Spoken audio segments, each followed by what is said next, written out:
cette semaine, on se retrouve pour parler du module de retouche de photos. Je double-clique sur une photo où je la sélectionne et j'appuie sur la barre d'espace, puis je clique en haut à droite sur le bouton « Modifier ». J'arrive sur une interface sombre avec une barre d'outils qui comporte un curseur de zoom. En double-cliquant sur le petit symbole à gauche, on ajuste la photo à l'écran. À l'opposé, on obtient un zoom à 200%. Le curseur permet d'obtenir les valeurs intermédiaires. Le raccourci Z permet de venir à 100%. Puis le zoom avant avec commande et le signe plus, ou le zoom arrière avec commande et le signe moins.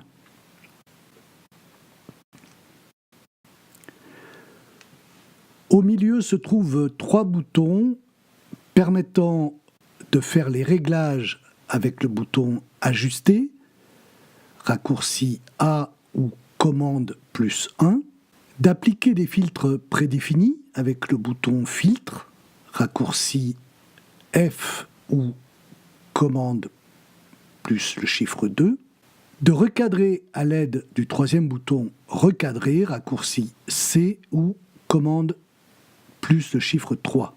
Le bouton I permet d'ouvrir la palette d'informations. On pourra y avoir accès aussi avec le raccourci commande plus I. Le bouton 3 petits points permet d'accéder à des modules tiers. Le bouton cœur permet de mettre cette image en favori. Le raccourci c'est point. Le bouton suivant permet de faire des rotations d'image. L'image tourne alors de 90 degrés dans le sens opposé aux aiguilles d'une montre. Le raccourci commande R. Et si je tiens la touche Alt Option en même temps, je fais tourner l'image dans le sens des aiguilles d'une montre. Le raccourci, c'est commande plus Alt Option plus R. Le bouton suivant permet un réglage automatique. Le raccourci, c'est commande E. Le bouton Terminer me permet de quitter le mode modification. Dès qu'un réglage a été opéré, un bouton permettant de revenir à l'original apparaît, ainsi qu'un bouton qui va me permettre de comparer l'original et la version modifiée. Le raccourci, c'est la touche M. La partie centrale de l'écran présente la photo à retoucher. À droite se trouvent les panneaux de réglage et en bas, on peut afficher les vignettes des photos. Pour ne plus afficher ces vignettes, il suffit d'aller dans le menu Présentation, puis Afficher ou masquer les vignettes, ou d'utiliser le raccourci Alt Option plus S. Les filtres, accessibles par la touche F ou commande plus 2. Le bouton Filtre permet d'avoir une liste de 10 filtres préconçus que je peux appliquer sur mon image. Parmi ces filtres, 3 sont des filtres noir et blanc. Il suffit que je sélectionne un filtre pour qu'il s'applique à mon image. En sélectionnant le filtre original, je reviens à ma photo sans filtre.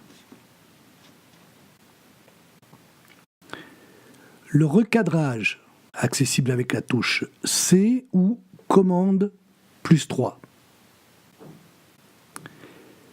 Le panneau recadré permet de retourner l'image horizontalement en cliquant sur le pictogramme retournement ou verticalement en appuyant sur la touche Alt Option en même temps que l'on clique sur le pictogramme. Dans la liste aspect, on pourra définir un ratio qui va permettre de recadrer l'image en conservant les proportions choisies. Original permettra de revenir à l'original et personnalisé permettra de s'affranchir de toute notion de rapport hauteur-largeur, permettant ainsi de recadrer la photo comme on le souhaite. Lorsqu'on sélectionne un ratio d'aspect, on peut l'appliquer en format horizontal ou vertical en sélectionnant l'un des petits pictogrammes en bas de la liste. Je peux recadrer la photo avec les coins ou les bords de l'image. Je peux redresser un horizon qui ne serait pas droit avec la roue d'inclinaison. Si j'utilise cette roue avec la touche Alt Option enfoncée, alors le mouvement sera très lent, ce qui permet une plus grande précision. En cliquant sur l'image, une grille permet d'avoir des repères pour se positionner correctement. Le bouton Ajuster, raccourci A ou commande et le chiffre 1. Le panneau Ajuster permet d'accéder à plusieurs palettes d'outils de correction et d'ajustement. Si l'histogramme n'apparaît pas, il faut aller dans le menu Présentation, puis Afficher ou masquer l'histogramme. Pour chacune des palettes, je dispose d'un petit triangle qui me permet d'ouvrir ou de fermer la palette. J'ai ensuite le nom de la palette, une flèche qui me permet de revenir à l'état initial du réglage, un bouton Auto qui va me permettre d'obtenir une correction automatique, et enfin un pictogramme bleu qui indiquera la présence ou non de ce réglage dans les corrections. Je peux ainsi voir l'impact de telle ou telle modification simplement en appuyant sur ce pictogramme. L'histogramme, il s'agit de l'histogramme classique que l'on trouve dans tout logiciel de traitement d'image. Celui-ci est purement informatif, aucune modification ne peut lui être apportée. On verra plus bas que la palette Niveau permettra d'agir sur l'histogramme. Clarté. Pour simplifier l'utilisation des réglages, Photo présente un échantillon des réglages possibles offerts par la palette. Il suffit de bouger le curseur sur ce réglage pour obtenir déjà un résultat intéressant. Si je souhaite aller plus loin, alors je peux dérouler les options de la palette avec le petit triangle. Dans ce cas, l'ensemble des réglages est à ma disposition et je peux donc effectuer la correction comme je le souhaite. Pour utiliser les curseurs de réglage, je peux appuyer sur Alt Option pour étendre la plage de valeurs. Un double clic sur un curseur le fait revenir au réglage initial. La brillance permet de rendre la photo plus riche et plus vive, en rendant les zones sombres plus claires, en réduisant la luminosité des zones claires et en ajoutant du contraste. L'exposition ajuste les tons de l'image entière. Les tons clairs ajustent les détails dans les tons clairs. Les ombres ajustent les détails dans les tons foncés. La luminosité s'applique sur l'ensemble de l'image. Le contraste s'applique lui aussi à l'ensemble de la photo. Le point noir définit le point à partir duquel les parties les plus sombres deviennent noires. Très souvent, ce réglage permet d'améliorer le contraste. La palette couleurs permet d'ajuster la saturation, c'est-à-dire l'intensité globale des couleurs. Le contraste permet d'ajuster la séparation des couleurs similaires de la photo. La dominante permet d'ajuster une dominante de couleur dans la photo, que ce soit pour l'atténuer ou l'intensifier. La palette noir et blanc, avec 3 réglages possibles. L'intensité, pour ajuster l'intensité des tons de la photo. Neutre, éclaircit ou assombrit les zones grises de la photo. Le ton, qui permet d'avoir un contraste plus ou moins marqué. La palette retouchée, ces retouches permettent d'effacer des traces de poussière de capteur qui seraient visibles sur la photo ou tout autre petit défaut. J'ajuste la taille de la brosse avec le curseur, puis je clique sur les points à corriger. Photo reconstruit la zone effacée en tenant compte des pixels adjacents. C'est pourquoi il faut vraiment limiter ces corrections à de petites corrections. La palette yeux rouge, c'est le même principe que pour la retouche. Je règle la grosseur de ma brosse en fonction de l'œil à corriger et j'applique ma brosse sur la zone rouge de l'œil.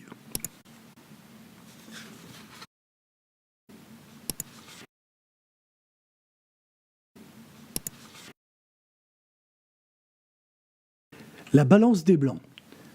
Ce réglage permet d'intervenir sur des dominantes dues à des conditions d'éclairage qui ont fait que les blancs ou gris de la photo ne sont pas corrects. C'est-à-dire, en fait, ils ne représentent pas la réalité des couleurs. Le gris neutre va me permettre, avec la pipette, de sélectionner une zone gris neutre et la balance des blancs corrigera la température de l'image en conséquence. Ton chair me permettra de cliquer sur la peau d'une personne pour équilibrer l'image au niveau des tons chair.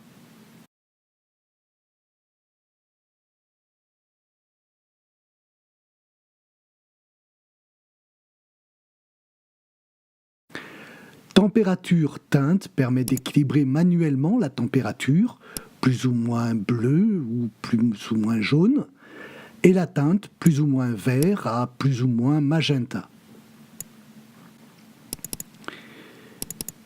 La palette niveau contient un histogramme qui permet d'intervenir sur le niveau de chacune des couleurs RVB, sur l'ensemble des 3 couleurs et sur la luminance.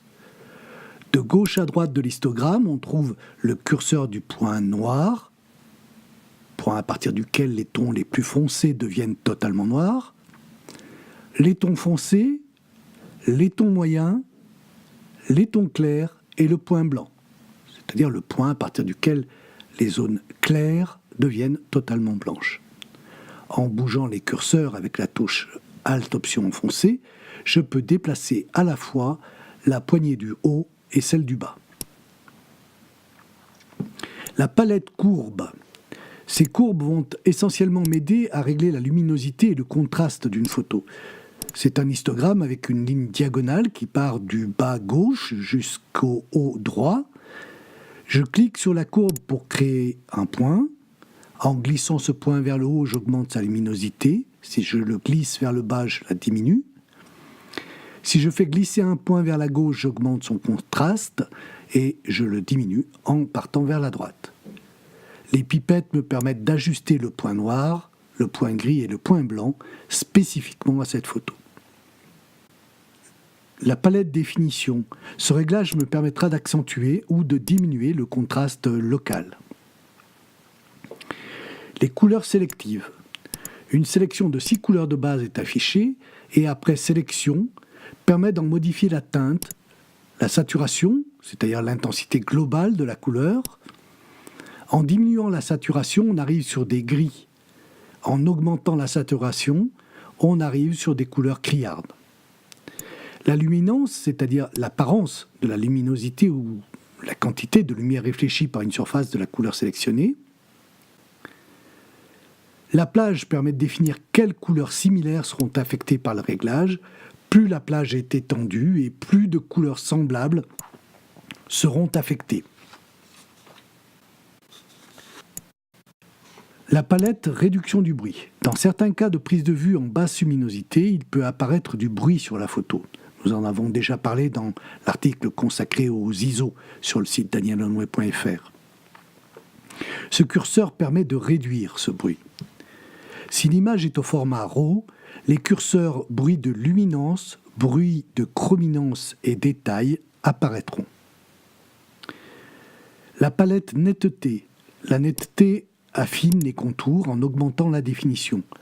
L'intensité permet d'ajuster les bords, c'est-à-dire la force avec laquelle les bords vont être mis en valeur.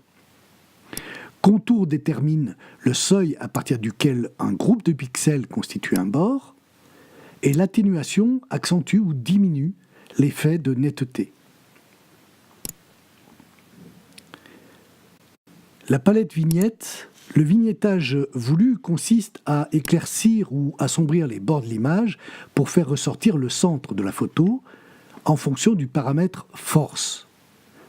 Le rayon modifie la taille de cet effet et l'adoucissement permet d'agir sur l'opacité de l'effet, le rendant plus ou moins marqué.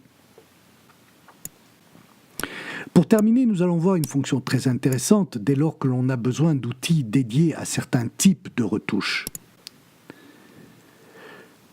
Pour l'exemple, nous allons prendre cette image du casino de Vichy où il faut que je redresse les perspectives.